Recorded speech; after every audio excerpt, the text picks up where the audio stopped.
Hello. Um, I've been watching international news tonight on a wide variety of things. The world's pretty chaotic right now. It's talking about the fall of Ramadi in Iraq. There was reports about the war in Yemen. There was reports about the fall of Palmyra in Syria, which is a very sad story. That's something I might make a video on later on, ISIL. And also the Rohingya migrant crisis in the Far East. That's another very big problem. Um, a humanitarian crisis. Big problem doesn't really weigh up how bad that is. But keeping to the Far East, there's something that caught my attention on CNN. And basically, the report goes that there was a US Navy vessel that picked up this warning, purportedly from the Chinese Navy. And it goes like this: Foreign military aircraft, this is Chinese Navy.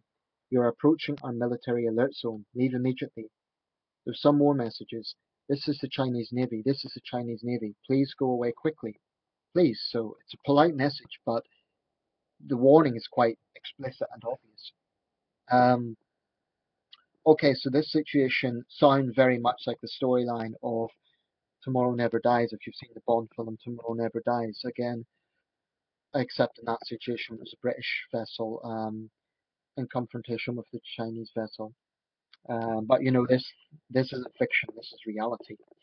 Um, So basically, you have a situation where the Chinese obviously believe the Americans are violating their maritime territory, and the American side is disputing that, saying it's international water.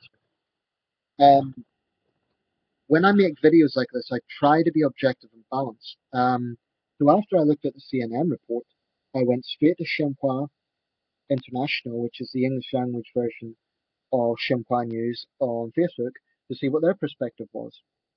Um, And I think that would be a good source because it's Chinese state media, therefore that's going to be the Chinese perspective. But they're not even reporting it. Their last report on their Facebook page is about Premier Li Keqiang's visit to Latin America. So it's difficult to see both sides because I only have access at the moment to the American side, i.e. from CNN. Um, there's a lot of comments under there, from some from Americans, some from Vietnamese, some from Filipinos, almost universally anti-Chinese. Um, this situation is obviously quite tense, to say the least. You have two very powerful countries that are potentially squaring up. And just to give you a bit of context here, this is from Wikipedia. I'm not sure how accurate it is, but I'd say it's relatively accurate. This is the respective size of the navies of both countries. Um, so the Chinese have 255,000 personnel. This is in the People's Liberation Army Navy. 255,000 personnel, 479 ships, 690 aircraft, one aircraft carrier, three amphibious transport docks, 27 landing ship tanks, 31 landing ship medium vessels, 24 destroyers, 47 frigates, 20 corvettes, 109 missile boats, 94 submarine chasers, 17 gunboats, 28 mine countermeasure vessels, 69 submarines, 10 replenishment ships. And there's reports that they're building a second aircraft carrier. Um, And for their part, the United States Navy consists of 325,000 active personnel, 107,000 reserve personnel, 272 ships, 3,700 aircraft, 10 aircraft carriers, 9 amphibious assault ships, 10 amphibious transport docks, 12 dock landing ships, 22 cruisers, 62 destroyers, 4 frigates, 4 littoral combat ships, 71 submarines. Um, so you have both large maritime forces. Clearly, the Americans are a lot more formidable because they have 10 aircraft carriers compared to the one for the Chinese Navy, although there's reports that a second is being built. There is something of a sort of military race going on between these two countries. Not sure if you could compare it to the Cold War, but clearly these two countries are rivals, if not enemies, and there is an arms race going on.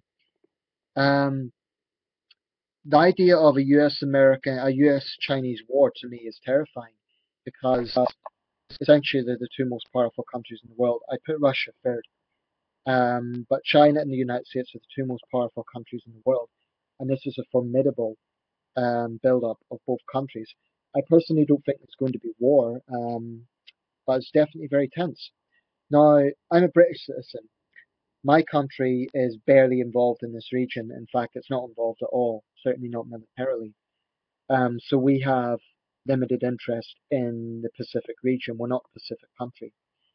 Nevertheless, as a world citizen, I am interested in this. Um, I suspect the position of the British government will be somewhat neutral, maybe slightly more on the American side, because obviously we're both NATO countries. Although we have traded with China recently, there was something to do with a monetary policy. I'm not good with economics that I believe angered Washington, but I believe if we do say anything about this, it will be broadly speaking neutral tones. Um, but like I said, I haven't seen anything on Shenhua International on this story. Um, I personally don't think there's going to be war. Some people are warning of that. I'm hoping this is just saber rattling. But it does exemplify that we are in a period of serious tensions in the Pacific region. Um, the Chinese Navy, although still not as formidable as the American Navy, is significantly bigger than it was in the days of Chairman Mao. Um, I mean, an aircraft carrier is obviously the creme de la creme of any navy. My country decommissioned its last aircraft carrier last year. I'm not giving away military secrets here. This is public information. You can see it online. Um, it's public news. Um, I did see the pride of our fleet in my home city recently. So, I'm not that interested in military technology, but it was still quite interesting. Anyway, that's slightly off topic. But some of the background to this, well, there are allegations, and I've seen footage of this, or purporting to show this, that China has been physically building islands hundreds of miles from its coast, and using these islands as an excuse to sort of justify this naval maritime zone that they declared last year. I would definitely call that a provocation. Um, the Chinese, for their part, would probably say, "Well, wait a second. What about these joint military drills between, the United States and the Philippines? That's provoking us." Technically, I suppose they would have a fair point with that. But then you look at the background, and again, from an outside perspective, perception is a very important thing here. For quite a while now, China has had the reputation of a regional bully, and although they often focus on the injustices they suffered during World War II, in many ways, they are now treating neighboring countries not the same way, but they are being perceived as regional bullies, especially towards Vietnam, the Philippines, Taiwan, and other neighboring countries and territories. So China's reputation right now is not one of a giant that's peacefully rising. It's one of a giant that's bullying its smaller neighbors. Um, I know a lot of people would say that's an unfair evaluation, but that is a perception. And certainly a lot of Filipinos and Vietnamese have very strong views about China right now. So it's clear that there's deep nationalism in the whole region. Added to this, you have a Japan that is under Shinzo Abe is reevaluating its approach to defense. Not comparable to wartime levels, and I don't think you can compare the mindset to wartime levels. But I can understand China being wary of that. So from the Chinese perspective, I do understand their wariness. The truth is, the whole East Asia region is a tinderbox. You have that South Pacific or South China Sea region with countries like China, Vietnam, and the Philippines. Then in the northern part, you have the Koreas, Japan, and China. And China is involved in both scenarios, and so is the United States.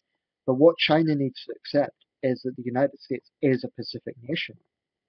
They need to accept that fact. Likewise, the United States needs to acknowledge that China is a very important regional player. So it comes to sort of mutual understanding, but I do think building islands is a provocative step. I can't see how they can argue that that is an expansionism. Um, as for the joint military drills, I suspect that the governments of the Philippines and Vietnam would argue that's necessary because of the sort of skirmishes with fishing disputes and so on. Thankfully, that hasn't led to outright war, but it's quite clear that there is tensions between China and its smaller neighbours. In the case of Vietnam, it's particularly interesting because Vietnam is another communist country. And yet, if you look at the history between China and Vietnam, it's not exactly a friendly one.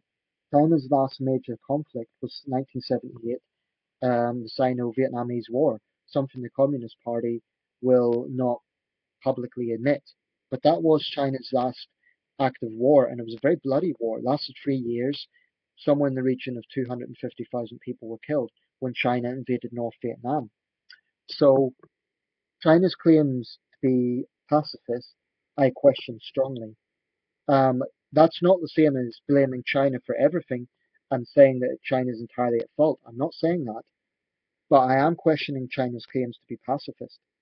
I think that's just a bit of a joke, and I think anyone looking at the history of the last 50 years in the region would strongly question that.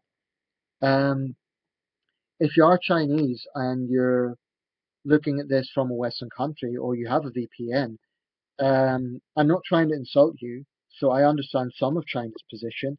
China has a right to defend itself. It has a right to ascertain itself as a strong regional power, and it has a right to be wary of some of Japan's militarism.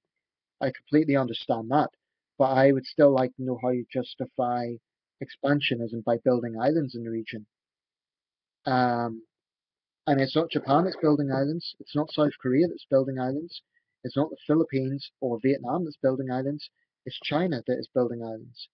So I don't know how Beijing can justify that. Um, but from the American perspective, they also need to understand that they will also look like they're overbearing and provoking China by having these joint military drills. So maybe the best approach right now would be to scale back on the joint military exercise, not completely abolish them, but at least scale back on them. To send out a message to Beijing that, look, we're not trying to provoke you.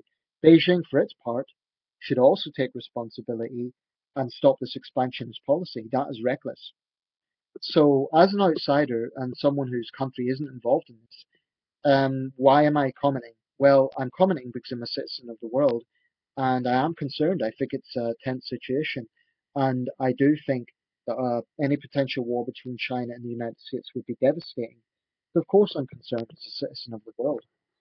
I imagine Australia would also have a position on this. They're also a Pacific nation and quite a powerful country.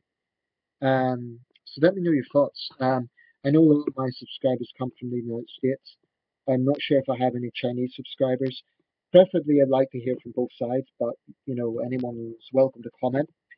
And finally, I'm not trying to provoke anyone. I'm not trying to start a cyber war. Um, I'm just stating my opinions.